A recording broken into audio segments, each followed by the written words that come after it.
The San Francisco 49ers traded up for the third pick and took the third quarterback off the board, selecting North Dakota State's Trey Lance. He was 17-0 as a starting quarterback in college, but he only attempted 318 passes in college, the fewest by a first-round quarterback in the last 40 years.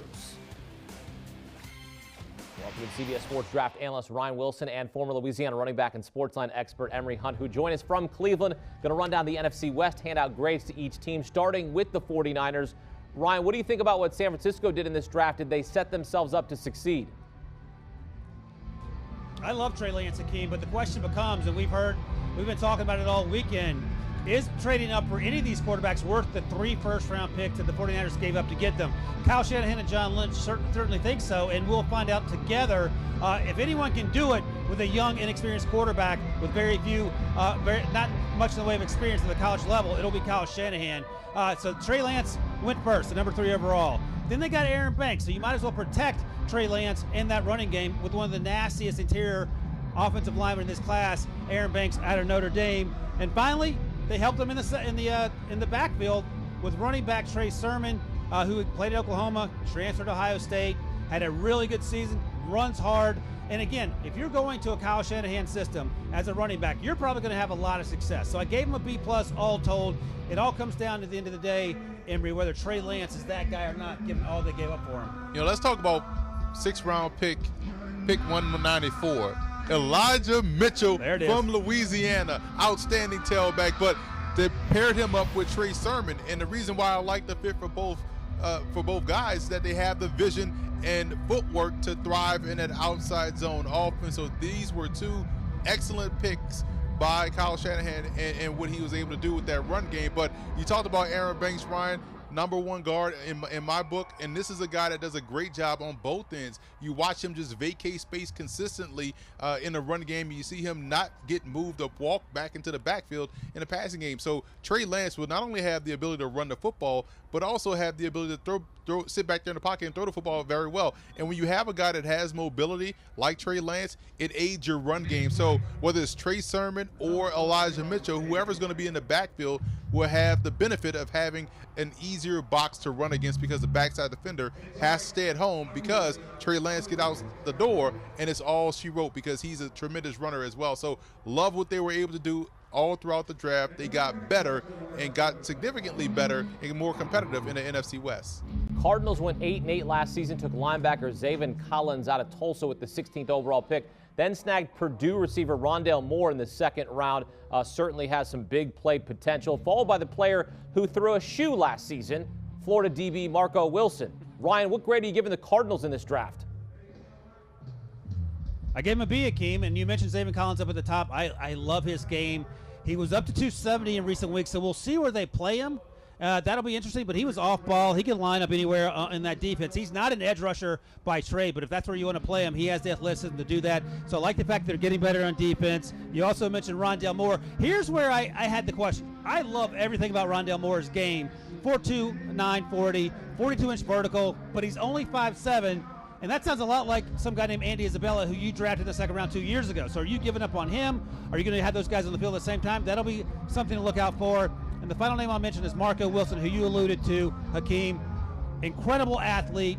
He is, you mentioned the sort of the silly stuff that got him in trouble, but in terms of the way he plays, Emery, he has an edge to him, and he's a guy I feel like can get better as he gets to the NFL. Yeah, he could be their QB too with how far he threw that shoe in that game against LSU. But you look at what they did later in the draft. James Wiggins out of Cincinnati, excellent pickup. Bearcat secondary is right up there with the Aztecs and what they can do. And Michael Manette, he has a wrestling background. He grew into his body at Penn State, so he's able to lock and turn these defenders as they're trying to rush. I also feel as though he's a smart football player. But yeah, you talk about the top end. They look at Zaven Collins probably in the same vision scope that they look at Chandler Jones. Yeah, he may not be the pass rusher by trades like you talked about, Ryan, but he is one that can play across the 2nd level. He's able to drop back in coverage and make plays on the ball. So they got another versatile player along with Isaiah Simmons. And you look at what they've done in free agency defensively and on the other side of the ball with those free agents. So adding depth, number 1, but also getting key playmakers. And if Rondale Moore is healthy, he's a guy that you can't keep off the field on offense or on special teams. Hey, somebody's got to snap the football, okay? You got to give a little love to the long snappers. Somebody has to snap the football for the game to be played. Maybe not, but you got to have a long snapper. All right, the Saints also drafted a defense. Well, you could do that. That would be exciting. I saw that a lot in high school. That was fun. The Saints also drafted a defensive player with their first pick, taking defensive lineman Peyton Turner out of Houston, 28th overall. Overall, Ryan, what grade are you giving the Saints in this draft?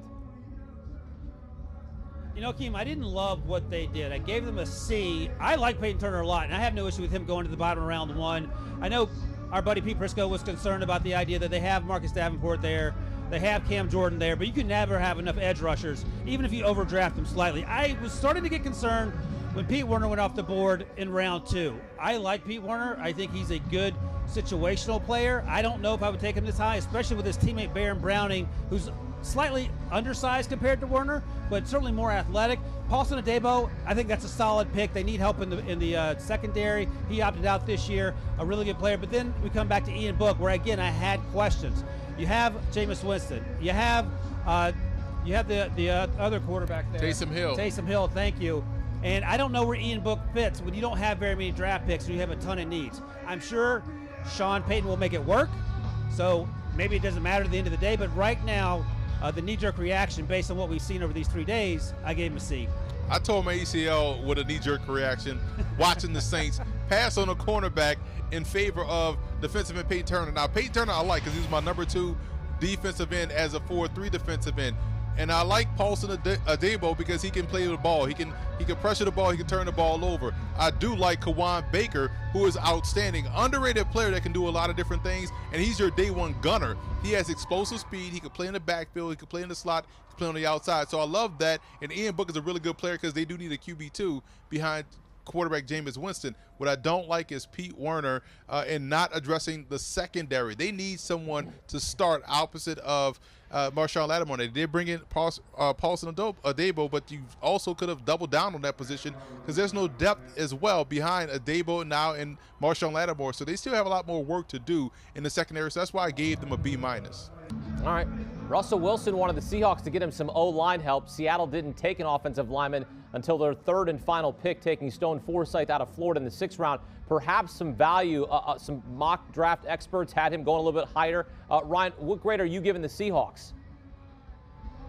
I'm giving the Seahawks a B, and I guess I could give them an A+. You're going to count Jamal Adams as their first-round pick because that's who they got when they gave that first-round pick away to the Jets. But so here's the issue I have when I give him a B. I love D. Eskridge out of Western Michigan. Love his game. He was actually a cornerback / wide receiver at Western Michigan. He's going to play wide receiver in the NFL. Everyone's looking for the next Tyreek Hill, but you touched on it. They need help along the offensive line, and they didn't get it until their last pick. Of course, they only had 3 picks to choose from. But D. Eskridge is electric. If you get the ball in his hands, that's a wrap. You're not catching him. He has legit sprinter speed. Trey Brown, their other pick, their middle pick out of the 3 there, the cornerback out of Oklahoma. That guy plays with an edge. He plays about 3 inches taller than he is and about 20 pounds heavier. And I love what he brings. And he sort of fits what the Seahawk mentality is in the secondary, even if he doesn't have the size or the weight of someone like Richard Sherman. So I give him a B based on what they did. Could they have done more to address the offensive line? Yes, they could have.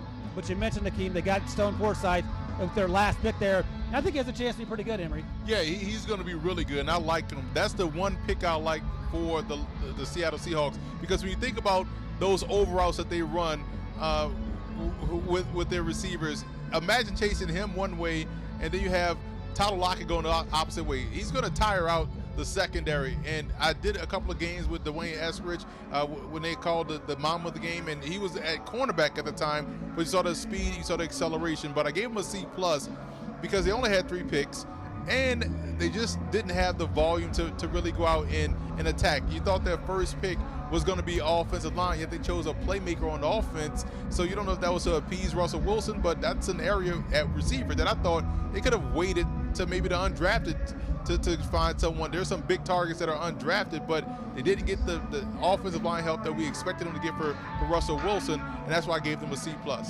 Professor Emery Hunt, Professor Ryan Wilson grading the NFC West.